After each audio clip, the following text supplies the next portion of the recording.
Yeah, sounds good. All right, so we're back. Let me start my timer here, and we're just gonna be chatting tonight about the first couple of days of NaNoWriMo. So happy NaNoWriMo to you. We're here. Yeah. We we made it this far. I've got Honey Bun here with me. I've got a comfort animal. She's really not happy about that, but Well, it's time for her to earn her rent, I guess. yeah, it really is. This one especially is kind of intense. She's kind of a jerk. Um, but yeah, how's it going? It's going. How was your yeah, so my first couple days have gone pretty much the way I expected them to. Like I don't have What any was big surprises. Yeah, well, what did you expect? To hit the ground running and to have a pretty productive couple of days. That's great. I mean, especially like again, the beginning is not you kind of know the beginning pretty well, or at least I do. And I've Mm, gone over it and over it and over it in my head. So I can kind of write on autopilot for a little while. I mean, it's not going to be the whole time, but mm, the beginning um,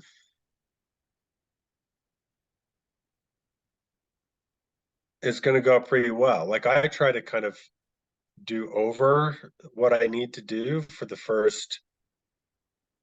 I mean, ideally for as long as possible, but I usually make it for about a week or so, writing kind of over what I need to do. And then that's good because I'll need it later on. I'll start writing kind of less than mm. my daily word count needs to be. So it's good to get a fast start.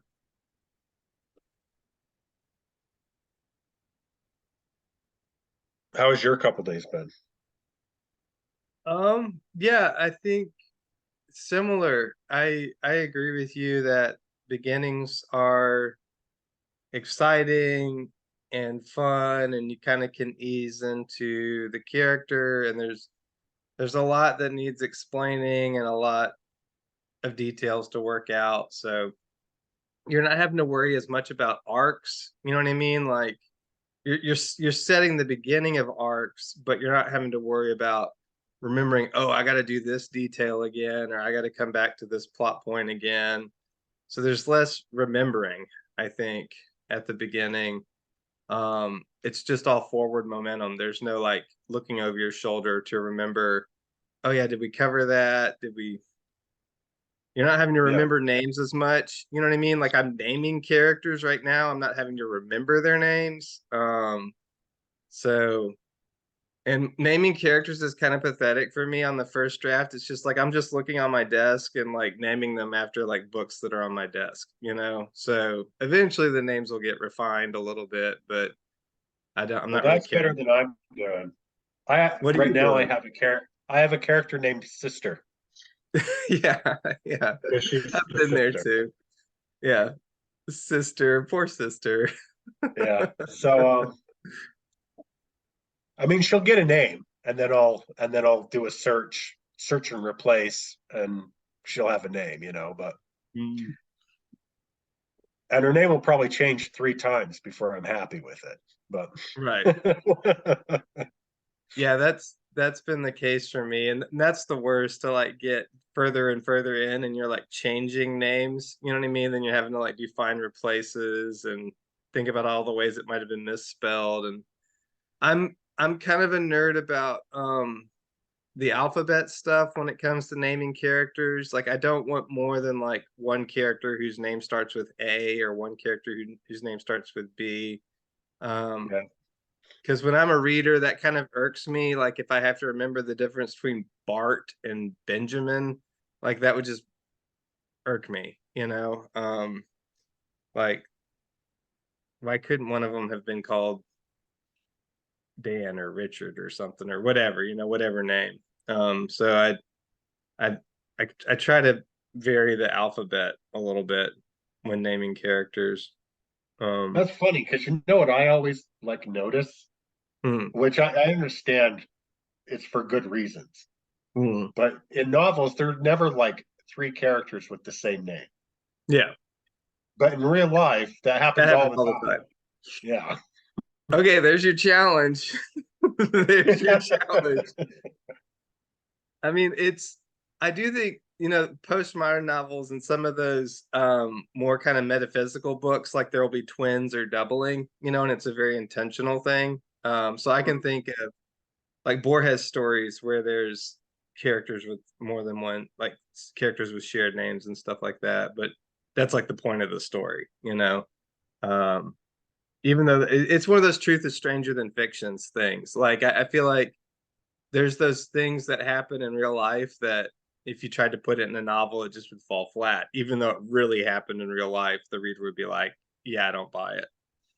Um, I don't buy that there could be more than one person named Claire in Gunnison, Utah. you know, um, Right. Yeah. But like Joe or John mm, or Becky, I bet there are like 30 people in Gunnison named Becky. there probably is. Yeah, and Jordan.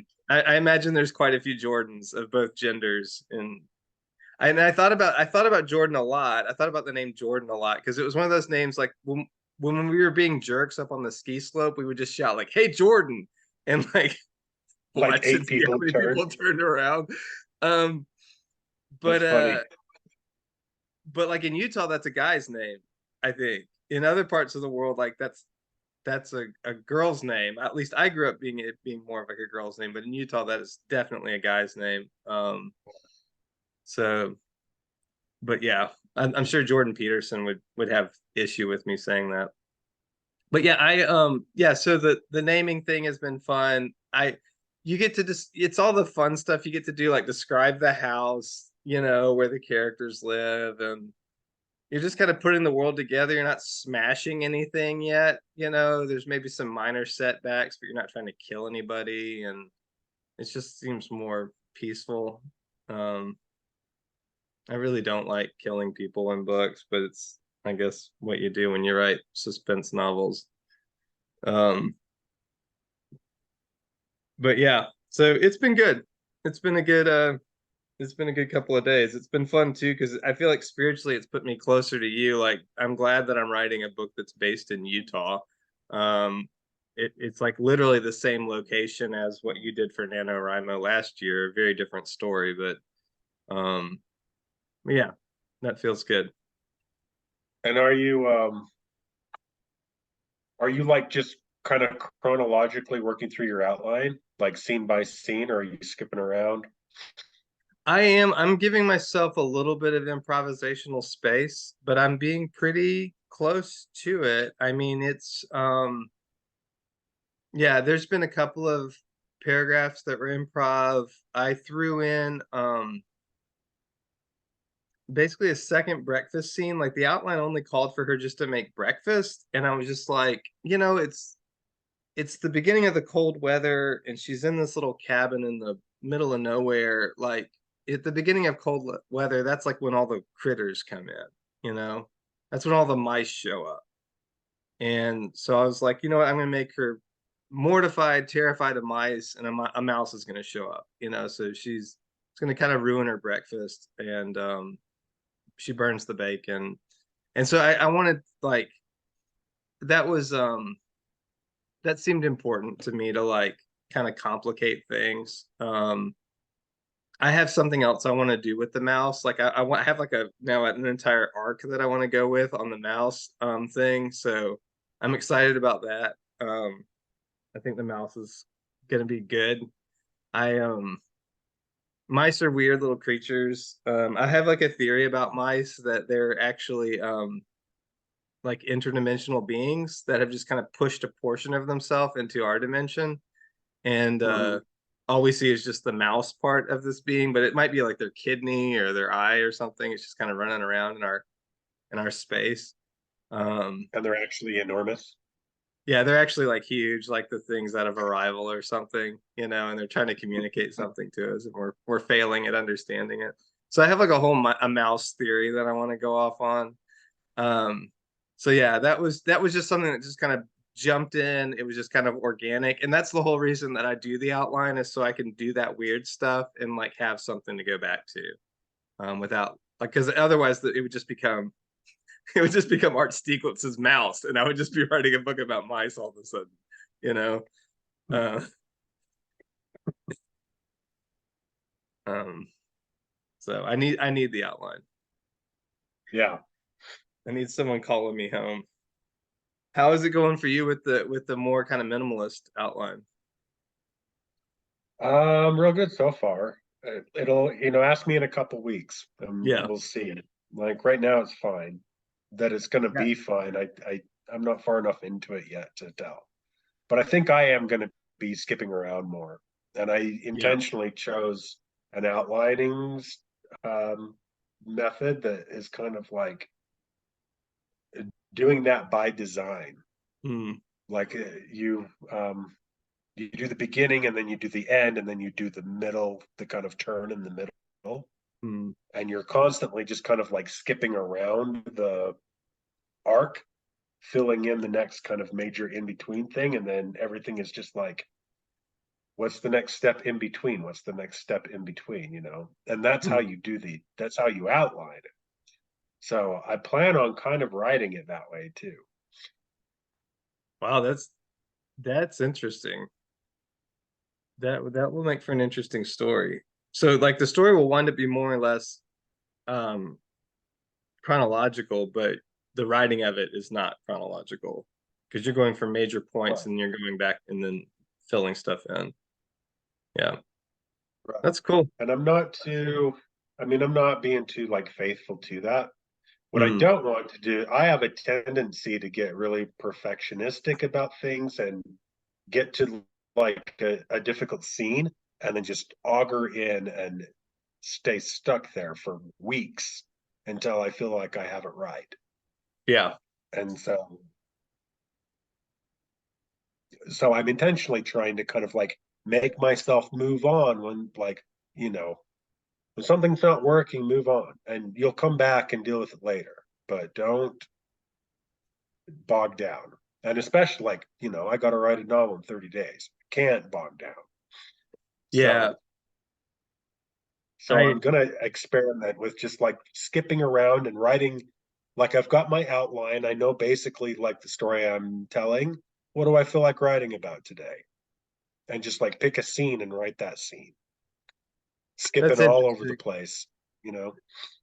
Yeah, I kind of do a similar thing where like the night before I kind of ramp myself up for what I get to write about the next day. And tomorrow you get to write about this. Like I kind of have that little conversation with myself. I'll go over the outline and just kind of like get excited about what I get to write about. The thing that I've found these first couple of days that has been super important has been basically wake up. I've been waking up really early, like 5 o'clock in the morning. Normally I work out during that time, but I've just been like, you know what? I'm not going to do that right now. If I get a chance to work out, it will be in the evening or afternoon. And but for at least while I'm starting out, until I figure out something else, like because it's like everything I can do to get in the word count that I'm shooting for before I need to go pick up my kids from school. So long story short, I wake up, I have a cup of coffee, I like have a time where I set my intention, and for me that looks like reading some scripture. I pray. Like I did this like mind map kind of prayer. I don't know if you can see this, but like I did this like little mind map, and you're on there. I prayed for you this morning, and I just prayed specific stuff. I had some stuff weighing on my mind that I didn't want to distract me while I was writing. And and then like by like 6:30, 7 o'clock, when the boys roll out, I come downstairs and I immediately start writing. And what I've been doing is like, because I'm so tempted to check my email, I'm so tempted to do stuff like that. So I've been just doing like the Pomodoro method. Are you familiar with that? It's it's where you No, I don't know basically what that is. you set a timer for 25 minutes and then you reward yourself for 5 minutes. But I've not even been doing the 5 minute reward. I've just been like, okay, you're going to go down there. you've set your intention. You're going to go down there and write for 25 minutes, and then you can do something else. But what happened this morning was I did that and I wound up writing for an hour, and then it was like time to take care of the animals and stuff. Um, so like, yeah, that's been really important to make sure that I don't get on my laptop and get online and start. Email is a huge thing for me. I don't know what it is about email. It's like, oh, I'm important. People are sending me messages. It's yeah, it's just stupid. Um, but yeah, checking email, checking KDP, like checking my publishing stats for the day. That's another time drain. Stupid stuff. Sending mailing list stuff. All that stuff can happen some other time. But just go down there 25 minutes. That's been really important. Um, well, yeah. Well, I guess that's it for tonight, man. Are you going to be writing? You'll write tomorrow. You'll write Saturday. Are you taking any off days or anything? I have none scheduled like specifically, but when I kind of mapped out, like just did the math and figured out what's my daily word count, I gave myself like 4 days to miss. Yeah. But I don't have like a day's planned for that. I mean, I know like on Thanksgiving, I won't write much, but I'm Yeah. gonna write on Thanksgiving. But I Yeah. might only write 200 or 300 words on Thanksgiving. It depends on how the day goes. I might write a ton. Hmm. My wife might get really pissed at me, and I actually write a lot that day. We'll see. Yeah. We'll live in the present. I need to redo my calculation myself. But um, but yeah, I'll see you. I'll see you again on Tuesday, and we'll check in again then. Happy writing, Yeah, man. take care. Yep.